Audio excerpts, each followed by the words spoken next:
రాత్రి 11 గంటలు హైదరాబాద్ నుంచి మద్రాసు వెళ్లే రైలు నెమ్మదిగా బయలుదేరింది. అందరూ తమ తమ బెర్తుల్లో పడుకున్నారు. కానీ ఒక 22 ఏళ్ల అబ్బాయి మాత్రం కిటికీ బయట చూస్తూ కూర్చున్నాడు. చేతిలో ఒక చిన్న బ్యాగు, కళ్ళల్లో మాత్రం భయం, బాధ. అతని పేరు అర్జున్. ఇంజనీరింగ్ పూర్తయింది, కానీ ఉద్యోగం రాలేదు. ఇంట్లో వాళ్ళు కూడా రోజు అడుగుతూనే ఉన్నారు, ఇంకా ఏం చేస్తున్నావు, ఎప్పటి వరకు ఇలా? ఆ మాటలు అతనిని లోపల నుంచి విరిచేశాయి.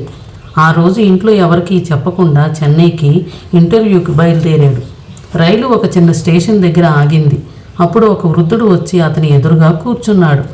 కొద్దిసేపటికి వృద్ధుడు అడిగాడు, ఏమయ్యా, నిద్ర రావట్లేదా అని.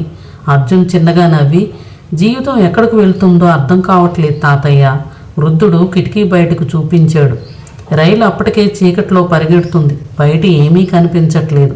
అప్పుడు ఆయన అన్నాడు, ఈ రైలు డ్రైవర్కి ముందున్న మొత్తం దారి కనిపిస్తుందా అని. అర్జున్ లేదు. అయినా రైలు ఆగిపోతుందా? లేదు.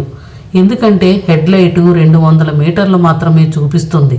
కానీ ఆ 200 మీటర్లు నమ్ముకొని మొత్తం ప్రయాణం పూర్తవుతుంది. అర్జున్ నిశ్శబ్దంగా విన్నాడు. వృద్ధుడు మళ్ళీ అన్నాడు, జీవితం కూడా అంతే బాబు. మొత్తం భవిష్యత్తు కనిపించాల్సిన అవసరం లేదు. ఇప్పుడున్న ఒక చిన్న అవకాశం కనిపిస్తే ముందుకు వెళ్ళాలి. ఆ మాటలు అర్జున్ గుండెల్లో బలంగా తాకాయి. మరుసటి రోజు అతను ఇంటర్వ్యూకి వెళ్ళాడు. ఆ ఉద్యోగం వెంటనే రాలేదు.